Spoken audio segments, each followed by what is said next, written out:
Di perairan yang luas, di udara yang membelah langit, dan di daratan yang menjadi saksi sejarah, dua negara besar di kawasan Asia Pasifik terus memperkuat pertahanan mereka, Indonesia dan Australia. Dua kekuatan yang berbeda, namun sama-sama memiliki militer yang disegani. Tapi, jika terjadi konflik, siapa yang lebih unggul? Apakah Indonesia dengan pasukan tempur yang besar dan pengalaman pertempuran yang kaya? Atau Australia dengan teknologi canggih dan aliansi militernya? Inilah perbandingan kekuatan militer Indonesia dan Australia.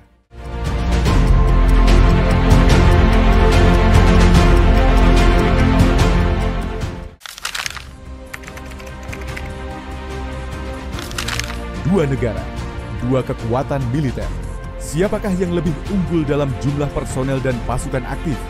Indonesia dengan kekuatan besar di Asia Tenggara, atau Australia dengan teknologi dan strategi modernnya? Indonesia, negeri kepulauan dengan populasi lebih dari 270 juta jiwa, versus Australia, negara benua dengan populasi sekitar 26 juta jiwa. Perbedaan jumlah penduduk ini tentu berpengaruh pada jumlah personel militernya. Saat ini, TNI memiliki sekitar 400.000 personel aktif, sedangkan tentara Australia hanya memiliki sekitar 60.000 personel aktif. Perbedaannya sangat jauh. Dengan jumlah personel yang jauh lebih banyak, TNI memiliki keunggulan dalam jumlah pasukan darat, laut, dan udara yang siap diterjunkan kapan saja. Namun, bukan hanya personel aktif yang menjadi faktor kekuatan. TNI juga memiliki personel cadangan sekitar 400.000 orang yang dapat dikerahkan dalam keadaan darurat. Sementara itu, Australia hanya memiliki personel cadangan sekitar 30.000 orang. Secara jumlah, Indonesia masih lebih unggul. Dalam hal pasukan elit, TNI memiliki Kopassus, Denjaka Kopaska, dan pasukan khusus lainnya yang terkenal dengan kemampuan tempur luar biasa. Sedangkan Australia memiliki SASR, Special Air Service Regiment, pasukan elit yang sangat terlatih dalam misi rahasia dan operasi khusus. Jika berbicara jumlah, Indonesia jelas lebih unggul dengan ratusan ribu personel aktif dan cadangan. Namun Australia memiliki keunggulan dalam hal teknologi, alutsista modern, dan strategi perang yang lebih terkonsentrasi. Pertempuran modern tak hanya ditentukan oleh jumlah pasukan di darat, tetapi juga oleh kekuatan udara. TNI Angkatan Udara Indonesia versus Royal Australian Air Force. Siapa yang lebih unggul? Indonesia adalah negara kepulauan yang membutuhkan armada udara besar untuk menjaga wilayahnya. Sementara itu, Australia adalah negara benua dengan angkatan udara yang lebih kecil, tetapi memiliki teknologi tinggi. TNI AU saat ini memiliki sekitar 110 jet tempur, terdiri dari F-16 Fighting Falcon, Sukhoi Su-27 Su-30, dan beberapa pesawat serang lainnya. Sementara itu, Royal Australian Air Force memiliki sekitar 130 jet tempur, termasuk F-30 Lightning II dan F/A-18 Super Hornet, yang merupakan pesawat generasi terbaru. Jet tempur utama TNI AU, F-16, sudah terbukti dalam berbagai pertempuran. Namun, Indonesia juga memiliki Sukhoi Su-30, pesawat dengan daya jelajah tinggi dan persenjataan berat. Di sisi lain, Australia mengoperasikan F-35 Lightning II, jet tempur generasi kelima yang memiliki teknologi stealth, membuatnya sulit terdeteksi oleh radar lawan. Dalam kategori pesawat angkut, Indonesia memiliki lebih dari 40 pesawat seperti C-130 Hercules dan CN-35 yang digunakan untuk mobilisasi pasukan dan bantuan logistik. Sementara itu, Australia memiliki C-17 Globemaster, pesawat angkut berat yang mampu membawa kendaraan lapis baja dan peralatan tempur dalam jumlah besar. Untuk sistem pertahanan udara, Indonesia mengandalkan radar dan rudal SAM seperti Starstreak dan NASAMS yang mampu menangkis serangan udara musuh. Australia dengan aliansinya bersama Amerika Serikat memiliki sistem pertahanan udara lebih modern yang terintegrasi dengan jaringan sekutu. Dalam hal jumlah pesawat tempur, Australia sedikit lebih unggul, terutama dengan kehadiran jet tempur generasi kelima, F-35. Namun, Indonesia memiliki keunggulan dalam jumlah dan variasi armada, termasuk jet tempur Sukhoi dengan persenjataan berat. Namun dalam pertempuran udara, bukan hanya jumlah yang menentukan, tetapi strategi, teknologi, dan kemampuan pilot. Kedua negara memiliki kelebihan masing-masing di langit. Dengan teknologi siluman dan radar yang lebih canggih, Australia memiliki keunggulan dalam dominasi udara. Di lautan luas, kekuatan militer tidak hanya diukur dari jumlah pasukan, tetapi juga dari armada tempur yang mampu menguasai perairan. TNI Angkatan Laut Indonesia versus Royal Australian Navy. Siapa yang lebih perkasa di lautan? Indonesia, negara kepulauan dengan lebih dari 17.000 pulau, mengandalkan kekuatan laut untuk menjaga kedaulatan. Sementara itu, Australia, meskipun negara benua, memiliki perairan luas yang harus dipertahankan dari ancaman eksternal. TNI AL saat ini memiliki lebih dari 250 kapal perang, termasuk kapal selam, fregat, korvet, kapal patroli, hingga kapal pendarat amfibi. Sementara itu, Royal Australian Navy memiliki sekitar 50 kapal perang, jumlah yang lebih sedikit, tetapi dilengkapi dengan teknologi canggih dan persenjataan modern. Indonesia memiliki 4 kapal selam, Type 209/1400 Nagapasa kelas, yang dikenal senyap dan mematikan.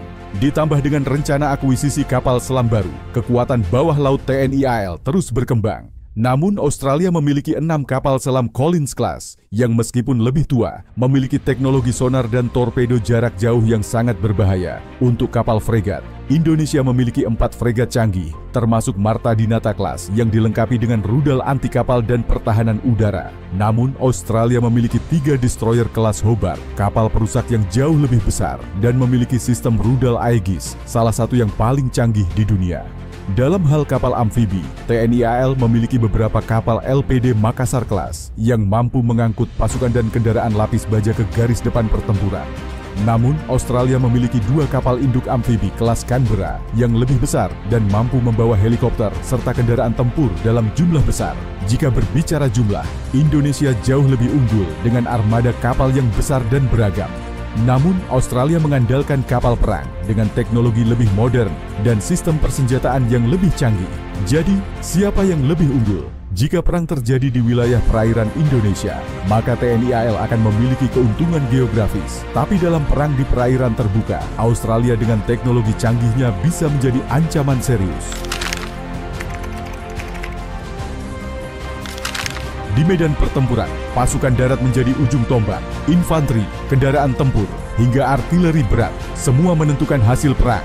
TNI Angkatan Darat Indonesia versus Australian Army. Siapa yang lebih tangguh? Indonesia dengan hutan lebat dan ribuan pulau, membutuhkan kekuatan darat yang fleksibel dan mobile. Sementara Australia, dengan dataran luas dan terbuka, memiliki strategi pertempuran yang berbeda. TNI Angkatan Darat memiliki lebih dari 300.000 personel aktif, dengan tambahan ratusan ribu pasukan cadangan. Sementara itu, Australian Army memiliki sekitar 30.000 personel aktif, jauh lebih kecil dibandingkan TNI AD.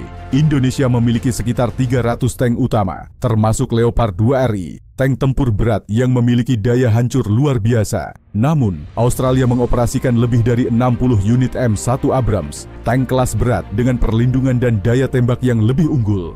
Untuk kendaraan lapis baja, Indonesia memiliki ratusan Panzer Anwa 6x6, kendaraan amfibi yang cocok untuk berbagai medan. Sementara Australia memiliki Bushmaster, kendaraan lapis baja ringan yang terkenal dengan ketahanan tinggi terhadap ranjau dan serangan IED. Indonesia memiliki ratusan artileri berat, termasuk Caesar 155 mm, meriam howitzer bergerak dengan daya jangkau hingga 40 km. Sementara Australia menggunakan M777 howitzer, meriam ringan tetapi dengan akurasi tinggi dan bisa diangkut dengan helikopter.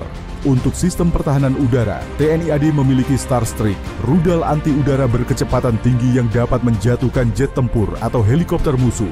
Namun, Australia memiliki sistem pertahanan udara yang lebih modern dengan integrasi radar canggih dan rudal jarak menengah. Indonesia memiliki Kopassus, pasukan elit yang terkenal dengan operasi senyap dan kemampuan tempur jarak dekat. Sementara Australia memiliki SASR, Special Air Service Regiment, yang sering terlibat dalam operasi global dengan standar NATO. Jika pertempuran terjadi di daratan Indonesia, TNI memiliki keunggulan jumlah dan pengalaman di berbagai medan. Namun, Australia memiliki senjata dan kendaraan lapis baja dengan teknologi lebih modern. Dalam perang modern, kekuatan bukan hanya soal jumlah pasukan atau alutsista, tetapi juga siapa sekutu yang berdiri di belakangnya. Australia adalah bagian dari aliansi pertahanan kuat, seperti ANZUS dan AUKUS, yang memungkinkan mereka mendapatkan bantuan dari Amerika Serikat dan Inggris. Sementara Indonesia lebih mandiri dalam pertahanan dan memiliki hubungan strategis dengan banyak negara, seperti Rusia, Prancis, dan Korea Selatan untuk pengadaan alutsista. Jadi, Siapa yang lebih kuat? Jika berbicara soal jumlah pasukan dan pengalaman tempur, Indonesia lebih unggul. Jika berbicara soal teknologi dan dukungan aliansi, maka Australia lebih unggul. Tapi dalam sebuah konflik, bukan hanya angka atau teknologi yang menentukan kemenangan, tetapi juga strategi, taktik, dan keunggulan medan pertempuran. Dari perbandingan yang telah kita bahas, terlihat jelas bahwa Indonesia dan Australia memiliki kekuatan militer yang unik dan strategi masing-masing. Keduanya bukan hanya sekadar negara tetangga, tetapi juga mitra di kawasan yang memiliki kepentingan bersama dalam menjaga stabilitas dan keamanan. Namun, pada akhirnya, kekuatan militer bukan hanya soal jumlah, tetapi juga bagaimana suatu negara mampu mempertahankan kedaulatan dan menjaga perdamaian. Bagaimana menurut kalian? Apakah Indonesia lebih unggul atau Australia memiliki kelebihan lain? Tulis pendapat kalian di kolom komentar. Jangan lupa untuk like, subscribe, dan nyalakan lonceng notifikasi agar kalian tidak ketinggalan konten menarik lainnya. Saya pamit, sampai jumpa di video selanjutnya.